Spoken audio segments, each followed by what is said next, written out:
नमस्कार, आप देख रहे हैं स्टेट टुडे न्यूज। मैं हूं आपके साथ हर्षिता। आइए करते हैं खबरों से शुरुआत।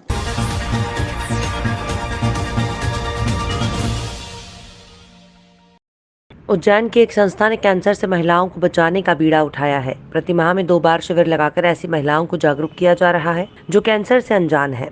खासतौर पर महिला डॉक्टर द्वारा महिलाओं में होने वाले कैंसर के प्रति जागरूकता का संकल्प लेकर काम कर रही हैं। अब तक करीब 1,500 महिलाओं को कैंसर के प्रति जागरूक किया जा चुका है। वहीं 7 महिलाएं भी कैंसर से पीड़ित मिली हैं, जिनका उपचार करवाया जा रहा है। संस्था संकल्पित है नारी जीवन को सुखमय बनाने के लिए। इसी जिम्मेदारी के निर्वाह के लिए संस्था द्वारा महीने में 2 बार निचली बस्तियों में शिविर लगाकर कैंसर के लक्षण के बारे में महिलाओं को जानकारी दे रही हैं। उज्जैन में महिला डॉक्टर सतेंद्र कौर सलूजा द्वारा महिलाओं में होने वाले कैंसर के प्रति जागरूकता के लिए व्रत संकल्प लेकर काम कर रही हैं। संस्था जीजी विशा कैंसर पीड़ितों को समर्पित सेवा प्रकल्प चला रहा है। महिलाओं में होने वाले कैंसर के प्रति जागरूकता के लिए व्रत संकल्प संस्था ने करीब 1,500 महिलाओं को शिविर के माध्यम से जागरूक किया है। इसमें से करीब 7 महिलाएं कैंसर पीड़ित पाई गई हैं, जिन्होंने समय पर इलाज शुरू कर दिया है। संस्था द्वारा महीने में 2 बार महिलाओं को परामर्श दिया जाता है। स्त्री रोग विशेषज्ञ डॉक्टर सतेंद्र कौर सलूजा, डॉक्टर नियामत बानो, सुधा साबू के द्वारा रविवार को हीरा मिल की चाल में शिविर लगाया गया। सलूजा मैडम के साथ हम काफ़ी समय से जुड़े हुए हैं, जो हर 15 दिन में लेकर हर बस्तियों में हम संपर्क करते हैं और महिलाओं को कैंसर के बारे में बताया जाएगा और वो निःशुल्क इलाज सभी महिलाओं का करेंगे। क्या बता रहे हैं कैंसर के बारे में? कैंसर के बारे में बताते कि महिलाओं को बहुत सी तकलीफ़ें होती हैं मगर वो बता नहीं पाती हैं, और यहाँ पे मतलब खुल के कि जो भी है बताओ, और इनका मतलब रुकना नहीं है, इनका निरंतर इलाज करवाते रहना है। जैसे महामारी टाइम से ना आना। जीजी विशा संस्था ने एक बीड़ा उठाया है कि लोगों को हम लोग कैंसर के प्रति जागरूक करें, जिनमें हम डिफरेंट बस्तियों में परीक्षण शुल्क भी लगा रहे हैं और लोगों को जागरूकता के लिए भी बता रहे हैं कि कैंसर से हमें कैसे प्रारंभिक लक्षण में हमें कैसे डॉक्टर के पास जल्दी दिखाना ताकि वो बीमारी लाइलाज ना हो सके। तो आज भी हम इस बस्ती में आके करीब 70-80 महिलाओं को चेकअप कर रहे हैं और हर 15 दिन में यही चेकअप कर रहे हैं और लोगों को जागरूक कर रहे हैं। कैंसर के प्रारंभिक लक्षण जब होते हैं तो उसमें कोई तकलीफ़ नहीं होती है, दर्द नहीं होता है, तो लोग उसको अनदेखा कर देते हैं। और जब वो बीमारी बढ़ जाती है, जब तकलीफ़ होने लगती है, तब वो डॉक्टर के पास आते हैं, तब तक वो बीमारी लाइलाज हो चुकी होती है। तो हम इनको जो भी प्रारंभिक लक्षण है उनके बारे में लोगों को जागरूक कर रहे हैं कि अगर ये तकलीफ़ है तो ये कैंसर हो सकता है, अगर गठान है छाती में तो कैंसर हो सकता है, सफ़ेद पानी जा रहा है तो वो कैंसर हो सकता है। मतलब इस तरह लोगों को जागरूक कर रहे हैं ताकि प्रारंभिक स्थिति में ही वो डॉक्टर के पास आ जाए। वैसे हर महीने 2 शिविर लगा रहे हैं, पर पिछले 1 महीने से हम लोगों ने 4 शिविर लगाए और करीब 1700 महिलाओं का परीक्षण किया है और उसमें 7 महिलाओं में कैंसर पाया है। भारतीय किसान संघ ने सोमवार को कलेक्टर कार्यालय का घेराव और धरना प्रदर्शन किया। बड़ी संख्या में जिले के किसान अपनी मांगों को कलेक्टर कार्यालय पर राष्ट्रपति और मुख्यमंत्री के नाम ज्ञापन सौंपने पहुंचे। सभी किसानों को फसल में हुए नुकसान का सही मुआवजा मिले, इसके लिए किसान कलेक्टर कार्यालय पहुंचे थे। पिछले दिनों हुई जोरदार बारिश के कारण नागदा और उज्जैन दक्षिण विधानसभा के कई गांव में फसलों का नुकसान हुआ है। इसी नुकसान के सर्वे के लिए उचित मुआवजे के लिए भारतीय किसान संघ ने कलेक्टर कार्यालय का घेराव किया। प्रदर्शनकारी के साथ हाथों में खराब फसलों को लेकर कलेक्टर कार्यालय के बाहर रास्ते पर बैठकर प्रदर्शन करने लगे। यहां पर किसान कृषि मंत्री के बयान से नाराज दिखाई दिए और उन्हें खेतों में आकर देखने की बात कही। भारतीय किसान संघ के तहसील अध्यक्ष मानसिंह चौहान ने कहा कि 7 जनवरी को हुई बेमौसम बारिश और ओलावृष्टि के कारण गांव लेकोडा, गोंदिया, अजलाना, लिम्बा पिपलिया, बिजराजखेड़ी, गंगेड़ी, टंकारिया, हीमरखेड़ी सहित अन्य गांव में फसलें पूरी तरह बर्बाद हो गई हैं। ओलावृष्टि से उज्जैन ग्रामीण के, उन्हेल एरिया के, बड़नगर के और खाचरोद के कुछ गांव जो है प्रभावित हुए हैं। बहुत ज़्यादा संख्या तो नहीं है, लेकिन फिर भी 20-25 गांव जो हमारी प्राथमिक जानकारी है उसके हिसाब से प्रभावित हुए हैं। हमने उनको आइडेंटिफाई कर लिया और उन सभी में डिटेल्ड सर्वे के निर्देश जारी हो गए हैं। कल ही से सर्वे चालू भी हो गया है। बहुत जल्दी ही हमारे द्वारा सर्वे करके जिनको भी नुकसान हुआ है उनको मुआवजा वितरण की कार्रवाई करी जाएगी। कर लियो थोड़ा आज आए हुए किस मांगों को लेकर आज ज्ञापन दे रहे हो? ज्ञापन दे रहे हैं जो अभी 7 तारीख को रात्रि में जो ओलावृष्टि हुई थी, जिसमें 13 से 14 गांव जो आए हैं चपेट में, उन गांवों के किसान यहाँ आए हैं। पूरी तहसील, उज्जैन तहसील के किसान हैं। उनको अभी किसान क्या है, जी जान लगा के खेती करता है, उसका फिर भी नसीब प्रकृति के ऊपर निर्भर होता है कि उसको क्या मिलेगा। उसके बाद भी अभी ओलावृष्टि ने जो ऐसी स्थिति की है किसान की कि वो 1% भी घर पे लाने की स्थिति में ना है। प्याज और लहसुन में करीब करीब 1 बीघे में 40 से 45 हज़ार रुपये का खर्च बैठता है, और उसमें बीमा कंपनी भी बीमा नहीं कर रही है। सिर्फ जहां आलू और प्याज लगाए हैं किसान ने, लहसुन लगाई है, उस जगह का भी गेहूं का बीमा कर चुकी है बीमा कंपनी। इस तरह की मांग आप शासन प्रशासन से मांग करते हैं कि किसान को जल्दी से जल्दी राहत राशि दी जाए। अगर राहत राशि और बीमा नहीं दी जाए तो क्या करेगा किसान आगे? किसान रोड पे उतरेगा और अनिश्चितकालीन के लिए धरना देगा। क्या नाम है आपका? मानसिंह चौधरी, भारतीय किसान संघ उज्जैन तहसील अध्यक्ष। मुरैना जिले के कैलारस में कोचिंग बंद होने से नाराजगी जाहिर कर तहसील कैलारस में पहुंचकर तहसीलदार महोदय को ज्ञापन सौंपा और कोचिंग सेंटरों पर पढ़ने वाले छात्रों ने कोचिंग सेंटर चालू कराने की गुहार लगाई। छात्रों का कहना है कि अगर कैलारस शहर में कोचिंग बंद रहने से हमारे भविष्य के साथ धोखा, क्योंकि परीक्षा नजदीक आ रही हैं और हम कोचिंग बंद होने से समय पर अध्ययन नहीं कर पा रहे। जब हम अध्ययन नहीं करेंगे तो परीक्षाओं में कैसे पास होंगे। तहसीलदार ने छात्रों से कहा कि अभी 5 बच्चे कोरोना पॉजिटिव निकले हैं, 7 दिन के बाद कोचिंग चालू कराने की बात कही। हमारी कोचिंग बंद है, इसलिए अब एग्जाम नजदीक आ गए हैं, इसलिए हमारी ज़िंदगी के साथ खिलवाड़ हो रहा है। हम तैयारी नहीं कर पा रहे हैं, ये छुट्टियों की वजह से हम तैयारी नहीं कर पा रहे हैं। तो ये अपनी परीक्षा अच्छी परफॉर्म कैसे कर सकें, यही अपील करना चाहते हैं। हम गाइडलाइन का पालन करके हम कोचिंग पे जाएंगे, सर से यही अपील कर रहे हैं। नाम सचिन दागड़ है। तहसील में क्यों आए भाई आप? सर हमें अपनी कोचिंग चालू करवानी है। तो कोचिंग बंद है? हाँ बंद है कोचिंग, आज सुबह से ही बंद कर दी गई है। तहसीलदार साहब को आवेदन भी दिया है, उन्होंने 7 दिन के लिए बोला है, 7 दिन में पता चल जाएगा कोचिंग का।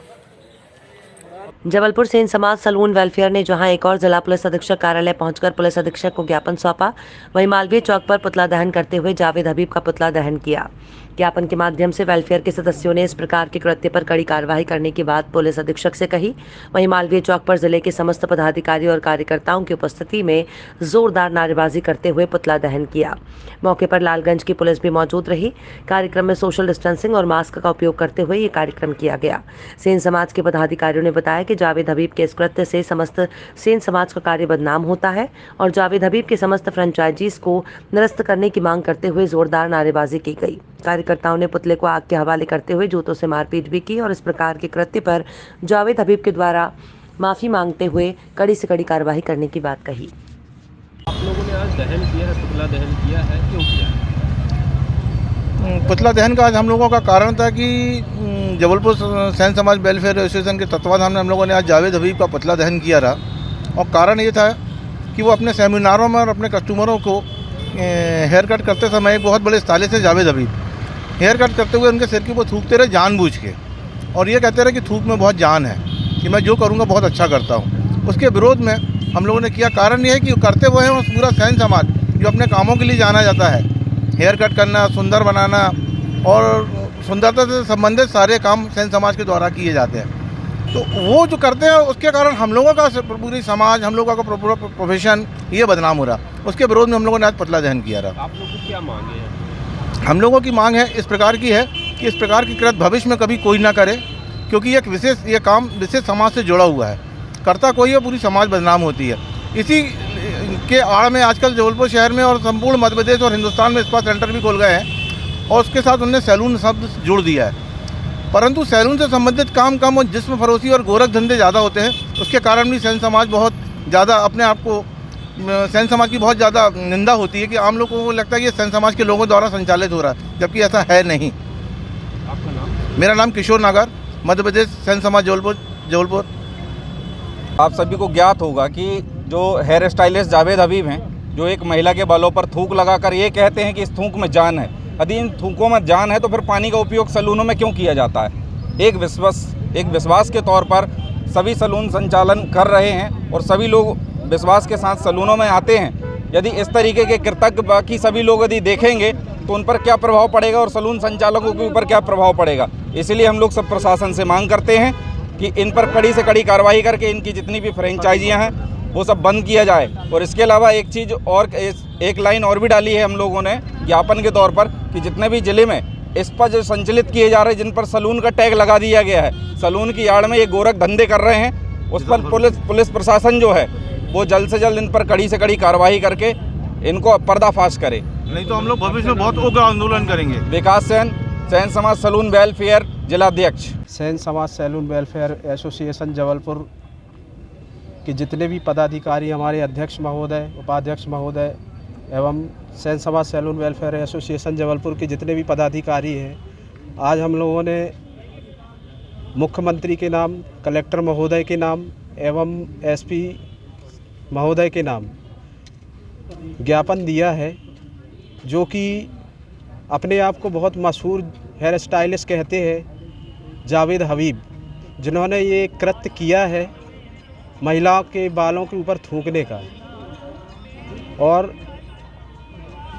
उनके जिनका कहना है कि इस थूक में जान है और अगर आपके पास पानी नहीं है तो आप थूक से भी बाल काट सकते हैं। उनके इन शब्दों को लेकर और उनके इस कृत्य को लेकर हमारा सैन समाज बहुत आघात हुआ है और हम शासन, प्रशासन, प्रदेश सरकार एवं अपने केंद्र सरकार से मांग करते हैं कि हमारे जबलपुर ज़िले में जितने भी इनके सेंटर चल रहे हैं, जबलपुर ज़िले से पूरे मध्य प्रदेश में जितने भी इनके सेंटर चल रहे हैं, तुरंत से तुरंत कार्रवाई करते हुए इनके जो है सेंटर बंद कराए जाएं। अगर शासन प्रशासन हमारी मांग को नहीं सुनता है तो हमारा सैन समाज मजबूर हो जाएगा, उग्र आंदोलन करने के लिए रोडों पे उतर जाएगा। जावेद हबीब की कई प्रोडक्ट तो आप लोग भी यूज़ करते हैं?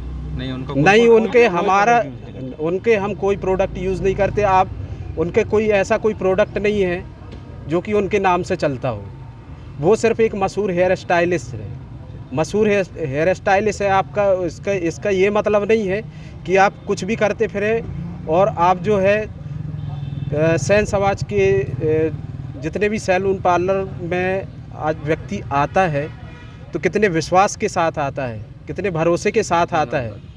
मैं राजा सैन समाज सैलून वेलफेयर एसोसिएशन विजयनगर क्षेत्रीय अध्यक्ष राजा सैन। आधारताल निवासी रेशमा खान ने एसपी ऑफिस में आज जन सुनवाई में पहुंचकर अपनी आप बीती सुनाते हुए जिला पुलिस अधीक्षक कार्यालय में एक आवेदन सौंपते हुए बताया कि अजय चौधरी नामक युवक, जो कि उससे आए दिन लगातार परेशान करता रहा, शादी के बाद भी अपने पूर्व संबंधों का हवाला देकर उसे अपने साथ रखने का कहता रहा। झांसे में आकर रेशमा ने उसके साथ रहना मंजूर कर लिया और अपने पति को छोड़कर उसके साथ रहने लगी, जिसे लेकर औरंगाबाद चला गया और वापस आने पर गुमशुदगी की रिपोर्ट बनाकर थाने में दर्ज करवाई थी, जिसे कटवाया गया। बाद में अजय चौधरी ने आधारताल थाने में रेशमा के बयान करवाए और उसे साथ रखने के लिए कहा, मगर दूसरे दिन से ही उसका पति अजय चौधरी और उसके पिता उसे परेशान करने लगे और लगातार प्रताड़ित करते रहे। प्रताड़ना से तंग आकर वह घर से भागने पर मजबूर हो गई और अब दर दर की ठोकर खाने पर मजबूर है। ना तो उसका पति उसे रखा है और ना ही उसका प्रेमी, जिसके चलते उसने अजय चौधरी के ऊपर कानूनी कार्यवाही के लिए एसपी ऑफिस पहुंचकर न्याय की गुहार लगाई है। अजय चौधरी ने मेरे साथ 2-2.5 साल पहले नंबर मेरा चुराया। मैंने उससे कही कि मैं अपने घर में अपने बच्चे के साथ, अपने पति के साथ बहुत खुश हूँ, पर इसने मुझे इतनी धमकी दिया कि मैं अगर तू बात नहीं करेगी तो मैं गला काट लूँगा, तेरे आदमी से बता दूँगा कि हमारा कब से रिश्ता चल रहा है। जब मैंने इसकी फांस आ गई मैं इसकी बातों में, तो हमारा रिलेशन चलता रहा, 1.5-2 साल हो गया। फिर ये मुझे औरंगाबाद ही भगा के ले गया। वहाँ से आए तो ये इसका बाप जब भागने में पूरी तैयारी किया है, इसका बाप ने स्टेशन से इसके साथ कांटेक्ट में है कि बेटा यहाँ लेके भाग जा, वहाँ लेके भाग जा। फिर भी ये पुलिस के साथ भी जुड़ा रहा कि हाँ अभी नहीं है, अभी नहीं है, ये वो। फिर वहाँ से ये जुड़ा रहा। औरंगाबाद में इनने इसके बाप ने एक बार 2000 भेजा और फिर उसके बाद ये जुड़ा ही रहा। तो फिर वहाँ से आने के बाद पनागर थाने में हमारी पेशिंग हुई, अजय चौधरी की रिपोर्ट कटी गुमशुदगी की। फिर हमारी आधारताल थाने में हमारे बयान हुए, तो मुझसे भी पूछा गया, अजय चौधरी से ही पूछा गया। अजय चौधरी ने लिख के दिया है कि मैं शादी करूंगा और उसके बाप ने काफ़ी जेवर मेरे सामने रख दिए, 2-3 जोड़ी हार और गाड़ी आड़ी सब बोलने लगा कि ये बहू तेरे हाथ में है, सब कुछ ये तेरा है और तू बयान हमारे लड़के के तरफ ही देना, मैं तेरे को इस घर की बहू बनाऊंगा। लड़का ने भी रो रो के बोला कि मेरे को फंसाना नहीं, मैं शादी करूंगा। ये लोग मुझे आधारताल थाने में बयान दिलवाए और बयान देने के बाद घर में ले जा के दूसरे दिन से कहते कि क्यों मैं शादी नहीं करूंगा। और उसका बाप भी कहता कि मैं शादी नहीं करने दूंगा, चाहे उसके लिए मेरे को 2-3 शादी करना पड़े, पर तुझे नहीं बनाऊंगा अपने घर की बहू, चाहे जो कुछ कर ले। अब तूने बयान अपने हाथ से दी है, अब ना तेरी कोई सुनवाई होगी। और उनके नाना राम जी वो कहते हैं कि मेरे पास इतना पैसा है, खेती बाड़ी है कि मैं 4 से 5 लाख लगा दूंगा अपने लड़के के लिए। फिर जो मेरे को 6 महीने में इतना मारे कि मैं इतना मारते रहे कि आज भी ये मेरी उंगली तोड़ दी है और जो पूरे यहाँ के बाल नोच दिए, मेरे सर के पूरे नोच के भगा और आज मेरी पूरी शरीर की जांग वांग सब ऐसा नोचा है कि मैं क्या बताऊँ। मेरे अंदर भी इतने जख्म हैं कि मैं बता नहीं सकती। उसके बाद इसके बाप ने, बेड़ी लाल चौधरी ने, रामजी चौधरी ने सिहोरा बेटोनी में छुपा के रखे। मेरी कोई कार्रवाई नहीं हो रही। बनागर थाने में जाती हूँ, गार्डर भारत भोपाल में छुपा के, रिश्तेदार में यहाँ वहाँ छुप रहा है 1.5 महीने से और लड़कियों से काफ़ी संबंध है। ये है ही चरित्र का खराब और इसके माँ बाप एक बार भी नहीं डांटते, कहते कि जो कुछ कर रहा है अभी जवान है, अभी नहीं करेगा तो कब। और दारू जब से ही मुझे मारने लगा, फर्स्ट दिन जब मैं इसके घर गई तो ये दारू पिया। मैंने इतना ही बोली कि पापा जी इनको दारू नहीं पीने दो। इनके पापा कहते कि अभी दारू नहीं पिएगा तो कब पिएगा, हमारे यहाँ चलती है, हम लोग चौधरी हम लोग पीते ही हैं और ज़्यादा तुम्हें दिक्कत है तुम निकल जाओ, ये है वो है। और ये मेरे आदमी को कई बार फ़ोन करके परेशान करता रहा, ले जाओ अपनी औरत को 5,000 ले लो, ले जाओ अपनी औरत को 5,000 ले लो। जब इतना डर था तो क्यों मेरे को थाने में वो करे। इसका लड़का ने बहुत मारा, मेरे को भूखा रखा टोटल मेरे ऊपर। इसके बाप ने भी इसको बहुत मारा मेरे को और गंदी नीयत रखता है बहुत मेरे को। खबरों में फिलहाल इतना ही। आप देखते रहिए स्टेट टुडे न्यूज़।